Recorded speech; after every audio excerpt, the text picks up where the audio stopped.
Hi guys, எல்லாருக்கும் வணக்கம்.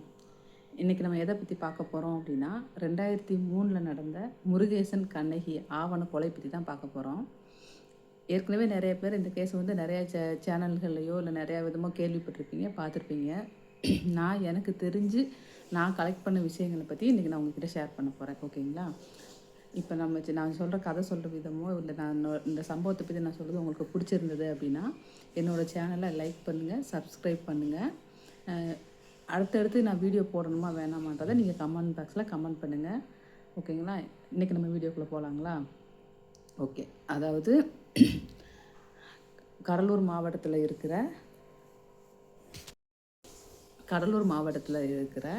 குப்பநத்தம் கிராமத்தில், அதாவது விருத்தாச்சலம் பக்கத்தில் இருக்கிற குப்பநத்தம் கிராமத்தில் ஒரு முந்திரி காடுன்னு ஒரு ஏரியா இருக்குது. அந்த ஏரியா எப்போவுமே வந்து ரொம்ப அமைதியாக தான் இருக்கும். ரொம்ப அமைதியாக மீன்ஸ் அங்கே அவசியம் இல்லாமல் யாரும் அந்த ஏரியா பக்கம் போக மாட்டாங்க. அதாவது காட்டுக்கு போகணும் வைக்கணும் அப்படின்னா தான் அந்த வேவை பயன்படுத்துவாங்க. மற்றபடி அந்த ஏரியா அவ்வளோ அமைதியாக இருக்கிற அந்த ஏரியா வந்து ஜூலை 2003 ஆண்டு ஜூலை மாதம் 8ஆம் தேதி பார்த்திங்கன்னா பயங்கர கூட்டமாக இருக்குது.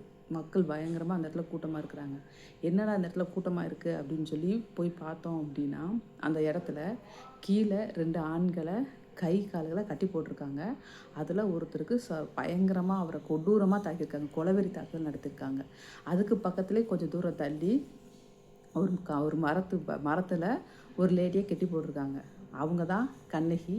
கீழே அடிபட்டு கிடந்த 2 பேரில் பயங்கரமாக கொலவெறி தாக்குதலுக்கு ஆளாக்கப்பட்ட நபர் தான் முருகேசன். ஓகேங்களா? இவங்களை பற்றின கதையை தான் நம்ம இன்றைக்கி பார்க்க போகிறோம். முருகேசனும் கண்ணகியும் அண்ணாமலை யூனிவர்சிட்டியில் தான் படிக்கிறாங்க. முருகேசன் என்ன படிக்கிறாரு அப்படின்னா இளங்கலை பொறியியல் படிச்சுட்ருக்கிறாரு. ஓகேங்களா? கண்ணகி வந்து அதே காலேஜில் வணிகவியல் படிச்சுட்டு வராங்க. காதல் அப்படின்றது வந்து என்ன அப்படின்னா ஜாதி கடந்து, மதம் கடந்து, மொழி கடந்து, இனம் கடந்து வர்ற ஒரு விஷயம் அப்படின்றதுனால 2 பேருமே ஒருத்தருக்கு ஒருத்தர் உண்மையிலே லவ் பண்ணுறாங்க. காலேஜ் லைஃப்பில் நல்லாவே வந்து அவங்களோட காலேஜ் படிப்பும் போய்கிட்டு இருக்குது. அதை விட அவங்களோட காதல் படிப்பும் தொடர்ந்துக்கிட்டு இருக்குது. இப்படி இருக்க சுச்சுவேஷனில் 2 பேருமே காலேஜை முடிச்சிடுறாங்க.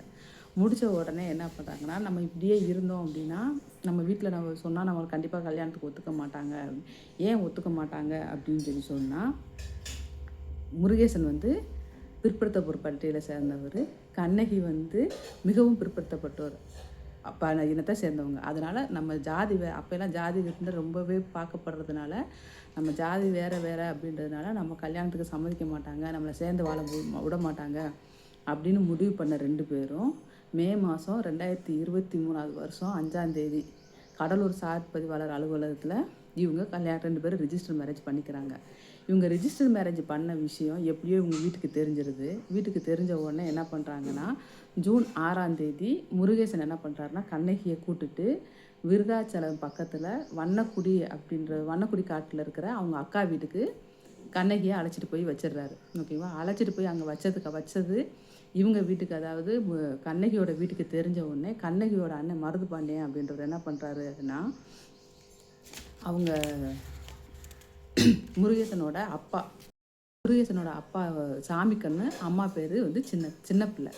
முருகேசனோட அப்பா வந்து விவசாயத்துக்காக காட்டு வேலைக்கு போகிறதுக்காக கிளம்பிட்டு இருக்கும்போது அங்கே வந்த கண்ணகியோட அண்ணன் மருது பாண்டியன் என்ன பண்ணாலும் ஒரு பெரிய கத்தியை எடுத்துகிட்டு வந்து, டேய் உன் பையனை எங்கடா அப்படின்னு சொல்லி கேட்குறாரு.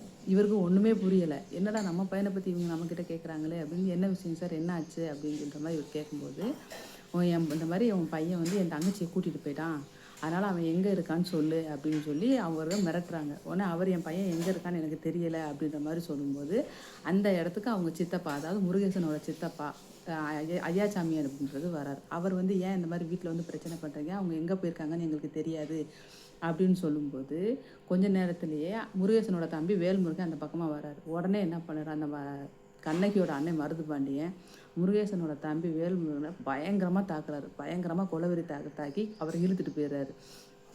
சாமி கண்ணுவும் ஐயாச்சாமியும், அதாவது முருகேசனோட அப்பாவும் சித்தப்பாவும் போய் என் பையனை விடு அப்படின்னு சொல்லி கேட்கும்போது, இப்போ வந்து முருகேசன் இங்கே வந்தாகணும், முருகேசன் இங்கே வந்தால் மட்டும்தான் நாங்கள் வந்து வேல்முருகனை விடுவோம் அப்படின்ற மாதிரி சொல்கிறாங்க. அதான் மருது பாண்டியும் அவங்க கூட 4-5 பேர் சேர்ந்து அதை அடிக்க உடனே ஐயாச்சாமிக்கு என்ன பண்ணுறதுனே தெரியல.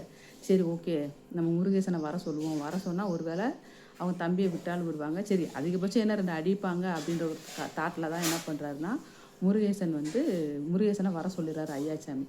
உடனே ஐயாச்சாமி முருகேசனை வர சொன்ன உடனே என்ன பண்ணிடுறாங்கன்னா, ஐயாச்சாமி சாரி முருகேசன் அந்த இடத்துக்கு வந்த உடனே மருதுபாண்டியனும் அவங்க ஆளுங்களும் சேர்ந்து முருகேசனை பயங்கரமாக தாக்குறாங்க. பயங்கரமாக கொலவெறி தாக்குதல் நடத்தி கண்ணகி எங்கே அப்படின்னு கேட்குறாங்க. இந்த முருகேசன் வந்து கண்ணகி எங்கே இருக்கிறாங்கன்ற விஷயத்த அவர் சொல்லவே இல்லை. பயங்கரமாக கொடூரமாக தாக்கி அவரை தலைகீழாக கட்டி அவர் தலையை வந்து தரையில் முட்டுற அளவுக்கு போனதுக்கு அப்புறம் தான் வேறு வழி இல்லாமல் கண்ணகி எங்கே இருக்காங்க அப்படின்ற விஷயத்த முருகேசன் சொல்லியிருக்கிறாரு. உடனே கண்ணகியை அங்கே இழுத்துட்டு வந்தவங்க கண்ணகி ஒரு மரத்தில் கட்டி வச்சு அவங்க கண்ணு முன்னாடியே முருகேசனை போட்டு அடி நடிக்கிறாங்க. அவங்கள விட்டுருங்கன்னு எவ்வளவோ கெஞ்சினாலும் அவங்க சொல்கிறது எதையுமே காதில் வாங்காமல் பயங்கரமாக கொலவெறி தாக்குதல் நடத்துகிறாங்க. அப்படி தாக்குதல் நடத்தி கொஞ்சம் நேரத்தில் என்ன பண்ணுறாங்கன்னா, இவங்க 2 பேர்த்தையும் சாகடிக்கணும் அப்படின்னு சொல்லிட்டு ஊர் மக்கள் எல்லாமே இது வேடிக்கை தான் பார்த்துக்கிட்டு இருக்காங்க. யாரும் போய் அவங்கள எதுவும் கேள்வி கேட்க முடியல. ஏன்னா கண்ணகியோட அப்பா அந்த ஏரியாவோட பிரசிடெண்ட்டாக இருந்திருக்காரு. அதனால யாருமே அவங்களால எதிர்த்து கேள்வி கேட்க முடியாத ஒரு சுச்சுவேஷன் ஆகுது. உடனே என்ன பண்ணுறாங்க அப்படின்னா, கண்ணகிக்கும் முருகேசனுக்கும் வாய் வழியாக விஷத்தை ஊற்ற ட்ரை பண்ணுறாங்க. அவங்க 2 பேரும் வாயவே தொறுக்கலைன்னு அந்த மிருகங்கள் என்ன பண்ணுறாங்க அப்படின்னா, அவங்க காதுலையும் மூக்கு வழியாகவும் அந்த விஷத்தை அவங்களுக்கு கொடுக்குறாங்க.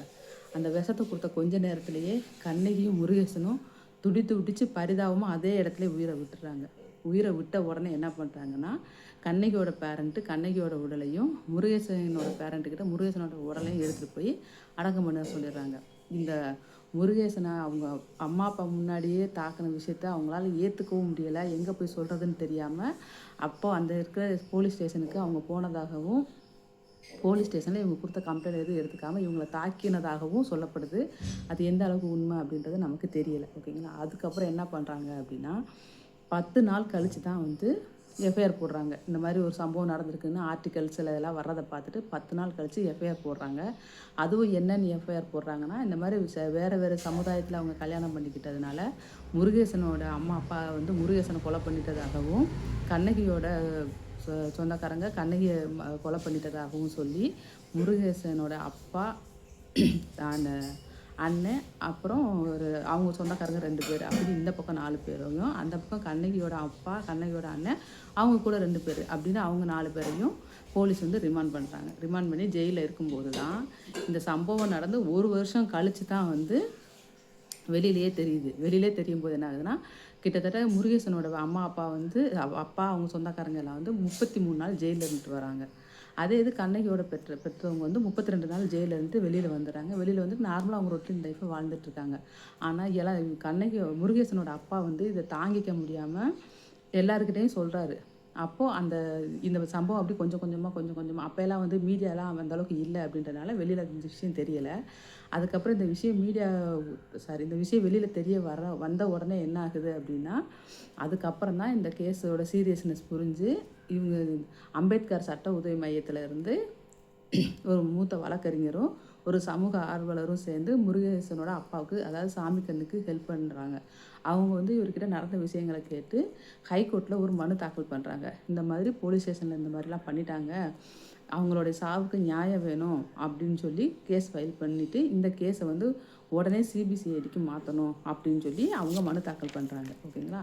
மனு தாக்கல் பண்ணின உடனேயே சம்பவம் நடந்து 1 வருஷம் கழிச்சு தான் இவங்க அந்த பெட்டிஷன் ஃபைல் பண்ணியிருக்காங்க. அப்படிங்கும்போது இந்த வழக்கு வந்து சிபிஐக்கு மாற்றப்படுது. சம்பவம் நடந்தது 2003, 2004 தான் இந்த வழக்கு வந்து 2004 ஏப்ரல் மாதம் 22ஆம் தேதி இந்த வழக்கு வந்து சிபிஐக்கு மாற்றப்படுது. சிபிஐயோட ஆரம்பக்கட்ட விசாரணையிலேருந்தும் அந்த சம்பவம் நடந்த இடத்துலேருந்து அந்த முருகேசனுக்கும் கண்ணகிக்கும் அவங்க பாய்சன் கொடுத்தாங்க இல்லையா, அந்த பாட்டில் அந்த டம்ளர் முதற்கொண்டு அவங்க இப்போ சிபிஐ வந்து சீஸ் பண்ணியிருக்காங்க. சீஸ் பண்ணி அப்போது அந்த ஸ்டேஷனில் இருந்த இன்ஸ்பெக்டர் அந்த எஸ்ஐ 2 பேருமே இதுக்கு உடந்தையாக இருந்திருக்காங்க. அப்படின்றனால அவங்களையும் சேர்த்து மொத்தம் 15 பேரை வந்து இந்த வழக்கில் குற்றவாளியாக சேர்த்துருக்காங்க. இந்த குற்ற வழக்கில் வந்து முருகேசனோட ஃபேமிலி யாரும் ஈடுபடலை. அதனால் அவங்க போட்ட கேஸை வந்து தள்ளுபடி பண்ணணும். அதே நேரத்தில் கண்ணகியோட அண்ணனும் அப்பா அவங்கெல்லாம் சேர்ந்து இந்த சம்பவத்தை நடத்தினாலும் அவங்களுடைய பெயிலையும் கேன்சல் பண்ணணும் அப்படின்னு சொல்லி பெட்டிஷன் ஃபைல் பண்ணுறாங்க.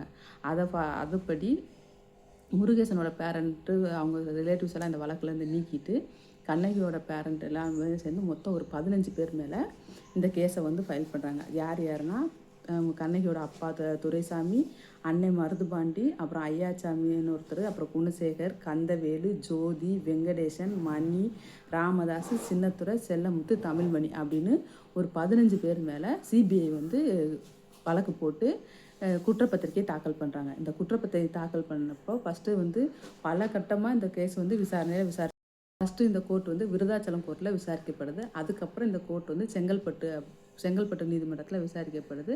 அதுக்கப்புறம் இந்த வழக்கு வந்து கடலூர் சிறப்பு நீதிமன்றத்தில் விசாரிக்கப்படுது. இதில் விசாரித்து என்ன பண்ணுறாங்க அப்படின்னா, சிபிஐ வந்து மொத்தம் 81 சாட்சிகளை இந்த கேஸில் வந்து சாட்சியாக அவங்க வந்து நிப்பாட்டுறாங்க. அந்த 81 சாட்சிகளில் 36 பேர் வந்து பிறல் சாட்சியாக மாறிடுறாங்க. பிறல் சாட்சி அப்படின்னா என்ன அப்படின்னா, இப்போ வந்து ஒருத்தவங்க வந்து நான் இந்த சம்பவத்தை நான் நேரில் பார்த்தேன் அப்படின்னு நம்மக்கிட்ட, அதாவது போலீஸுக்கிட்ட சாட்சி சொல்லியிருப்பாங்க. அந்த சிபிஐ கிட்ட சாட்சி சொல்லியிருப்பாங்க. சரி, இப்போ இவர் சம்பவத்தை நேரில் பார்த்துருக்காருல்ல அப்படின்னு சொல்லி அவரை வந்து ஒரு சாட்சியாக சிபிஐ வந்து கோர்ட்டில் ப்ரொடியூஸ் பண்ணுவாங்க. அப்போ கோர்ட்டில் போய் அவர் என்ன பண்ணுவார்னா, இல்லை நான் அந்த சம்பவத்தை பார்க்கல அப்படின்னு சொல்லுவார். ஒன்று இல்லைன்னா அது எனக்கு தெரியாது அப்படின்னு நடந்த சம்பவம், அதாவது நான் போலீஸுக்கிட்ட சொன்ன சம்பவத்தை அப்படியே மாற்றி சொல்லுவாங்க. அந்த மாதிரி சொல்கிறதா வந்து பிறல் சாட்சின்னு சொல்லுவாங்க. அந்த மாதிரி 81 பேரை சாட்சியாக கொண்டு போன இந்த கேஸில் 36 பேர் வந்து பிறல் சாட்சியாக மாறிடுறாங்க. இந்த கேஸில் வந்து 15 பேரை வந்து அக்யூஸ்ட் ஆக்கியிருந்தாங்கன்னு சொன்னேன் இல்லையா, அதில் வந்து அப்போதைக்கு அந்த ஸ்டேஷனில் அந்த இன்ஸ்பெக்டர் எஸ்ஐயும் சேர்த்து தான் வந்து அக்யூஸ்டாக ஃபிக்ஸ் பண்ணி வச்சுருந்தாங்க. இந்த கேஸில் 2021 வருஷம் செப்டம்பர் மாதம் 14ஆம் தேதி இந்த வழக்கில் வந்து தீர்ப்பு வழங்குறாங்க. என்ன அப்படின்னா, கண்ணகியோட அண்ணனுக்கு தூக்கு தண்டனையும் 12 வருஷம் ஆயுள் தண்டனையும் கொடுக்குறாங்க. அந்த போலீஸ்காரங்க தூக்கு தண்டனை கொடுக்குறாங்க. மற்றவங்க எல்லாத்துக்குமே வந்துட்டு ஆயுள் தண்டனை கொடுக்குறாங்க. அதில் என்ன பண்ணுறாங்கன்னா, அந்த போலீஸுக்கு வந்து 3 வருஷம் சிறை தண்டனையும், அதே நேரத்தில் அந்த கொலைக்கு உடந்தையாக இருந்ததுனால 12 வருஷம் ஆயுள் தண்டனையும் கொடுத்து தீர்ப்பு வழங்குறாங்க. இதில் வந்து ரங்கசாமி, சின்னத்துரை அப்படின்ற 2 பேரும் அதில் குற்றம் பண்ணலை அப்படின்னு அவங்க 2 பேரையும் இந்த கேஸில் இருந்து அவங்க 2 பேருமே விடுதலை பண்ணியிருக்காங்க. இப்போ தான் வந்து எல்லாருக்கும் ஒரு சட்டம் ஒன்று இருக்குது. அதாவது என்ன அப்படின்னா, மேல்முறையீடு போகலாம். அதாவது இப்போ உயர்நீதிமன்றத்தில் ஒரு தண்டனை கொடுத்துருக்காங்கன்னா, அதை எதிர்த்து நம்ம உச்சநீதிமன்றத்தில் மேல்முறையீடு பண்ணலாம். அது வசதி இருக்கிறவங்க அதுக்கேற்ற மாதிரி மேல்முறையீடு பண்ணுவாங்க. அதே மாதிரி இந்த கேஸ்லேயும் கண்ணகியோட பெற்றோரும் அப்புறம் இந்த போலீஸ் ஆஃபீஸர் 2 பேர் இவங்க எல்லாமே என்ன பண்ணுறாங்கன்னா, உச்சநீதிமன்றத்தில் மேல்முறையீடு பண்ணுறாங்க. அங்கே மேல்முறையீடு பண்ணும்போது அந்த கோர்ட்டில் என்ன பண்ணுறாங்க அப்படின்னா, இந்த கேஸை விசாரிச்சுட்டு கண்ணகியோட அண்ணன், அப்பா இவங்களுக்கு எல்லாத்துக்குமே கொடுத்த மரண தண்டனையை ஆயுள் தண்டனையாக குறைக்கிறாங்க.